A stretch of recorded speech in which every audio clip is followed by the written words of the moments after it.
He's doing it from his office. He doesn't need to be in this oven. That's the beauty of the web controller. As long as we have a signal, the experts are right here with us. Saves travel time and guarantees success. Parameters updated. Let's see if the beast is tamed. Look at that curve, smooth as silk. The sensors perceived the fluctuation. The web controller updated the logic, and the actuators executed flawlessly. Closed-loop verification done right on the spot. We did it. Half a day. This used to take 2 guys 3 days of pure editing.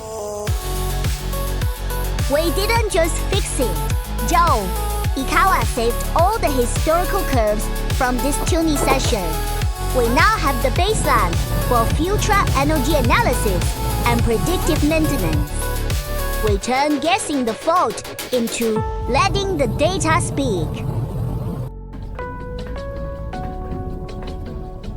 Come on, Joe, let's get out of here. The digital world has more mysteries waiting for us.